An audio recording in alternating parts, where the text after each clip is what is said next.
Yo, what's up guys? Today I want to talk about one of the best Sorcerer Endgame builds for Diablo 4 Season 10, and this is a build for doing the very end game. I'm talking like farming Torment for Helltides, farming Torment for Infernal Hordes, pushing the pit past 100. This is the build for doing the really high-end stuff, and it's an Ice Hydra build. This build can do everything with ease. You are basically immortal with the Season 10 powers, with the Mana Shield and Marred Guard, and altering alterations. You basically are invincible. On top of this, you have some of the highest screen-wide damage. You have these Hydras that spawn around you, and they just deal damage to everything around. So if you're doing an Infernal Horde, you can have one Hydra on the left of the screen, one Hydra on the right, and you cover both the objectives. If you're doing, say, pit pushing, you can spawn two Hydras, clump everything together, and they all just get melted down. Okay, so let's get into the build, starting with the skill tree. And before we talk about, the actual things we take on the skill tree, I just want to explain one thing. There is a node we take in our Season 10 powers, our Chaos perks, and it's this thing here, Altering Alterations. What this does is when you cast a core skill, it empowers your next non-channeled cast of a different core skill, refunding its resource cost and increasing its damage.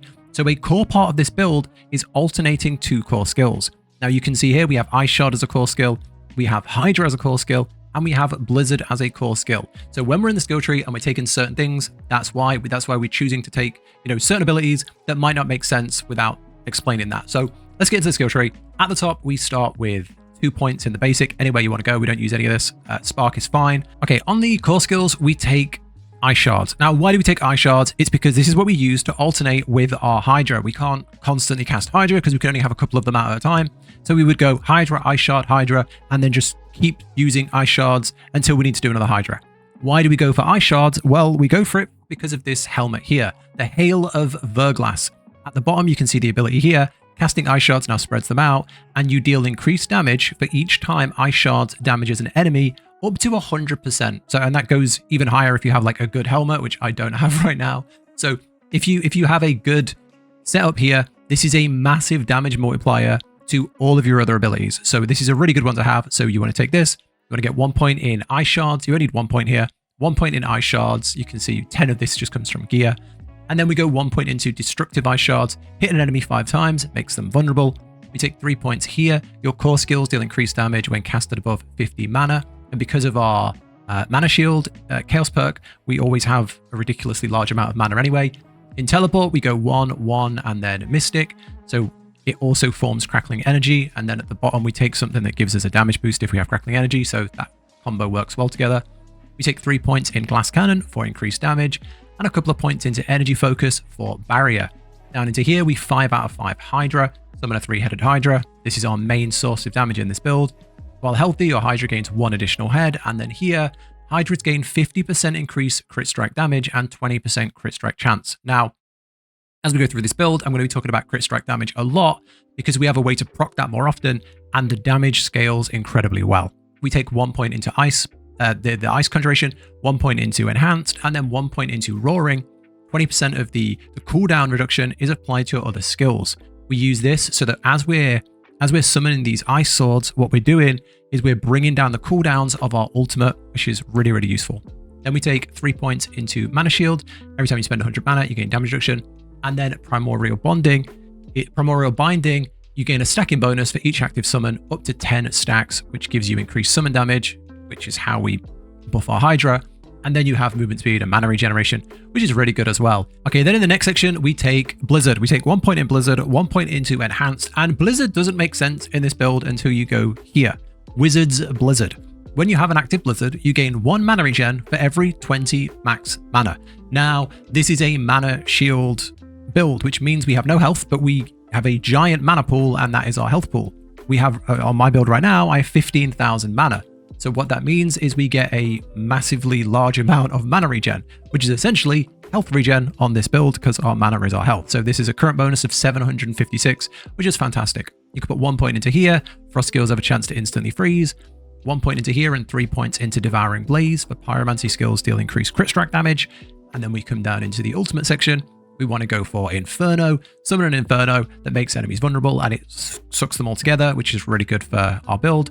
Go for, the Prime, and then you go for Supreme. Your Pyromancy skills deal 50% increased damage and cost no mana, which is fine. We go 3 points into Permafrost for increased damage with a Frost skill is on your action bar. We have the Ice Conjuration. We go for Icy Touch, 12% increased damage to Vuln.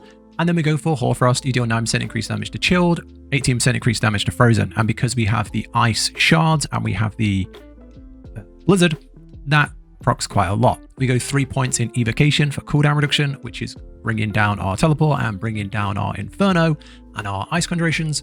And then we go 3 points in Fiery Surge. Defeating an air-burning enemy gives you mana regen. Your Pyromancy skills cost less mana but deal increased damage. And then we go 1 point here and 3 points into Convulsions for increased damage with a Crackling Energy. And we tie that all up with the ultimate, Esso's Ferocity. Crit strike damage is increased by 75% against enemies above 50% life, and crit strike chance increased by 40% when below 50% life.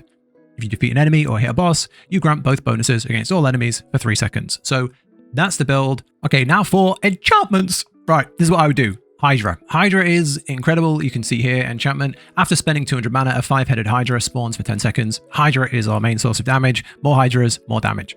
Then I always go for the Ice Conjuration. I always take this. I love this ability. I think it's incredible.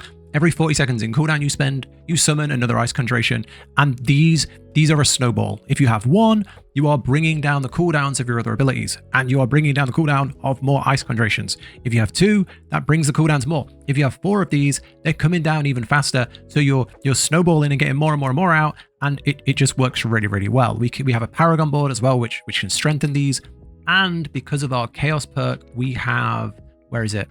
The Mana Infused Conjurations. These deal more damage. Ice Blades burst around the enemy. It's just more damage. So I think this is really, really good in this build. If you wanted to be a little bit different, if you wanted to do something different, Teleport is always solid. Teleport is always really, really good. Hitting enemies with Teleport triggers Lightning for Tower of Shard's Ring, which is a damage boost. Teleport is better than Evade, so that's always a good one to put on there. You could always do a bit of a Fireball play where like you put some points into Fireball and then you proc the fire damage. There's a lot of other things you can do here. You can also, with the Mana Infused Conjurations, our Hydras spawn firewalls, so you could go down like a firewall route as well and burning. But this is how I've been doing it, and it's worked really well so far.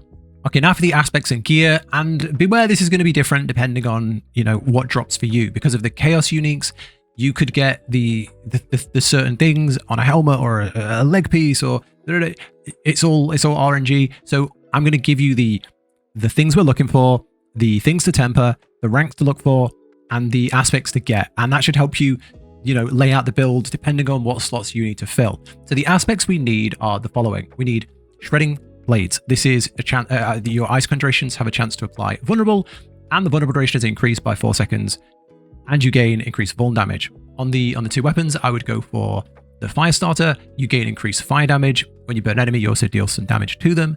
Then you've got Conjurations. You've got the Battlecaster. When your Conjuration skills hit, you have up to a 45% chance to gain 1 rank to your Conjuration skills for 12 seconds, up to 10 times. This means you can have plus 10 to Hydra, which is incredibly large amounts of damage. On the Amulet, I would be going for Serpentine. Hydras deal increased damage per mana you had when summoned, up to 500 mana. Casting Hydra consumes all of your mana. Now, what does this mean? The playstyle then becomes, if we have no mana, it's over. Our mana is our health pool. So what do we do here? What we're doing is we cast a Hydra. Because we're casting at full mana, which is like 15,000 mana of it on right now what I have, that means that your Hydra has a massive damage boost. Then all our mana goes to 0. However, because we have in here alterations, if you alternate your core skills, you refund 50% of its cost and increase its damage. So when we do that summon of the Hydra, we only lose 50%. We lose 100 and then gain 50% back. So your mana will drop to like halfway, and then it will quickly fill back up to max. So that's how we don't get hit by that. So you've got to make sure when you're playing, you're alternating. So you would like hold down ice shards and just funnel enemies with ice shards, pop a Hydra. Go back to funneling enemies with ice shards, pop a Hydra until there's 2 out. That's how you do that. And we also want to put a amulet here. We really need the Ophidian Iris, which is an amulet. So if you don't have it, put that on a ring in the time being, but you want to be trying to get the Ophidian Iris on any sort of chaos piece, not on your neck, so you can free the neck for Serpentine. So you might have to wiggle things around to make that fit. On the other aspect we really want is the Vehement Brawler, because this casting an ultimate skill increases your damage for 8 seconds and you gain ultimate skill ranks. They're the aspects that you kind of want to be looking for. And then these are the uniques that we want. We need the Hail of Verglass. This is, it's a massive damage multiplier. In all the time I've played, I still haven't had this drop with a Greater Affix, which is wild, and I've not had it drop as a Chaos item. So hopefully you have more luck than me. But this gives you, up to 100% and more if you get it at a better place. Increased damage when you cast your Ice Shards. The Raiment of the Infinite is pretty nice. You get 4 to Shocking Impact, 3 to Glass Cannon. The passive skills on here are just really, really nice. After you teleport, you pull enemies in, so it works well. The Ophidian Iris is like needed. Hydra is now a core skill. That's like, you have to have this, and always summons a 3-headed Hydra. However, we have things that give our Hydras extra heads. So what happens? For each extra head above 3 that it would have, it grows larger and deals 120% increased damage. So wherever we can give it more heads is a damage increase. Then the Crown of Lucian is pretty good. You don't need this. I just have it. Each time you use a skill with a resource cost, you gain increased damage. So that's pretty nice. And then the final one is Tower of Shar's Iridescent Loop. Casting a Pyromancy, Shock, or Frost skill, it gives you up to 20% increased damage for 8 seconds, stacking once per element, so up to 60% damage increase. And we are able to cast, Fire, Shock, and Frost on this build fairly easily. Okay, now let's just quickly talk about tempering and masterworking. It's easier to show that on the build guide. It'll be linked down below. So this is the full guide. And if we go onto gear stats, I've wrote it down here as well if it's not clear, but here's the full thing if you want to look and copy the stats. So basically anywhere we can temper crit strike damage on an offensive temper, we do that. So necks, rings, gloves, I think, and then your wand and offhand, you want to temper crit strike damage. On the weapons, you want to temper Hydras have extra heads. That's because, as we saw in the aspects, when a Hydra has an extra head, that just turns into a damage boost. Then, we can do resource, Inferno cooldown reduction. They're the main things we're looking for on the tempers. Then the things we're looking for on gear, anywhere we can get ranks to things. Ranks to passive skills like Glass Cannon is huge. Ranks to things like core skills is massive. Ranks to Hydra is really, really good. Anywhere we can get cooldown reduction, anywhere we can get things like intelligence, crit strike damage, vulnerable damage, all those raw damage increases are really, really good. You'll notice we're not getting any defensives because we're basically, invincible on this build to a certain point. You're not going to be running 150s because you don't have the damage to compensate unless your gear is really, really good. But generally, you don't have to worry about defensive abilities or barriers or anything like that because we just have so much from our Season 10 powers that the mana carries us. Okay, on the Season 10 powers, we've spoke about it multiple times already, but I'll quickly run through it if you're jumping around the video. Mana Shield, we reduce our max health by 99% and we buff up our mana, and we gain massive 5,000% mana regeneration, 400% increased mana shield, and all of our damage goes to mana first. If you have mana, you cannot go down. You are just an absolute unit. Like I say, 15,000 mana right now on this build, so you just don't have to worry about your health at all. Then we go for Marred Guard. You can no longer be healed above 50% life. We don't care because our life is insignificant in this build. However, we then get 10% to all resistances, maximum resistances, so the cap goes up. We gain resistance to elements, we gain armor, increased barrier, and fortified generation. Then we have mana infused conjurations, ice blades deal more damage, familiars leave Hydras, periodic crit firewalls, all really good stuff. But mainly your conjurations are empowered and deal 30% increased damage. But each one drains mana. We don't care about that. Then we have altering alterations, casting a core skill, empowers your next non-channeled cast of a different core skill, refunding 50% of its resource cost and increasing its damage by 60%. This is needed. Again, I'm repeating myself a little bit just in case you're jumping around, but this is needed to counteract our 17 aspect. So when you cast a Hydra, you drain all of your mana for a massive damage boost. This counters that mana drain by refunding 50% of it back, and our mana is our health, so it's needed. Okay, that's the powers. All right, now finally the Paragon Board. Let's go full screen. So the Paragon Board, quick overview if you don't want to go through it in detail. What are we doing here? The boards we're going for are Searing Heat with the Pyromaniac glyph. We're going for Elemental Summoner with the Conjurer glyph. We are going for Fundamental Release with the Destruction glyph. And then finally, we are doing Enchantment Master with Elementalist. That's how I would lay this out. I'm not even finished yet, but I'm working my way up there. But Let's go through it in detail if you do want to get that extra detail of why we've taken certain things. So starting from the start, we go down both sides to get both of these bonuses. We drop the Tactician in here as a the first one. This is a increase to rare nodes in range, which is up here, damage to elites and non-physical damage, which works well in this build. And then we have 15% increased damage for 4 seconds after casting a defensive, increased by 4 seconds for each defensive skill not on your action bar. The only defensive skill we have is teleport, so we gain the majority of that bonus. Then we got both sides to get both of these. We dip out into here, and we are dropping in to Searing Heat. Pyromancy skills deal 15% increased crit strike chance, and all of your skills deal increased direct damage equals 10% of your crit strike bonus. My bonus right now is 60%, so that's the max we can do from that.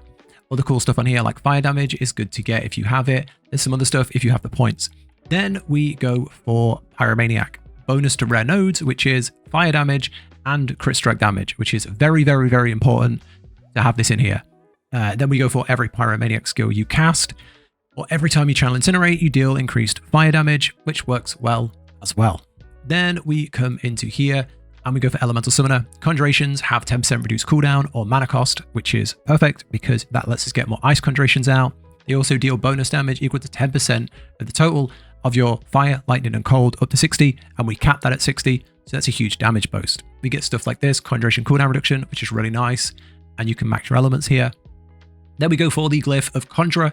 Every 5 intelligence, Conjuration skills gain increased damage, and they have increased crit strike. So you want to get as many int nodes here. If you're looking for a place to just dump your points, it is here. If I had more points, I would be spending them. You know, we have there, you have this cluster down here, like 1, 2, 3, 4, 5, 6. There's loads. Get every single little head with a gear above it. Every single mana node you can find, get it. Then we want to leave out this side and we're going for Fundamental Release. Every time you apply Vuln, Burning, or Crit Strike an enemy, which is every second, they take increased damage to you. Your ultimate skill damage is increased as well. Really, really good one. There's some good stuff here like damage to burning enemies. You can get damage reduction down there. There's the damage vulnerable, stuff like that. And then up here, we go for Destruction. Every 5 decks, you deal increased crit strike damage. Then we have non-physical, vuln damage. And again, if you're looking for another place to dump points, it's here. Fill all of the dex nodes, all of the, all of the dex nodes you can find here, these things here. Just get every single one if you have the spare points, because that leads to more crit damage, which is one of the main drivers of this build. Okay. Then finally, we want to go and get Enchantment Master. Enchantments are 30% stronger, and each equipped one gives 40% increased damage with their main element, which is really nice. And then you will drop in Elementalist, bonus to rare nodes, which are these ones here, non-physical damage and damage to elites.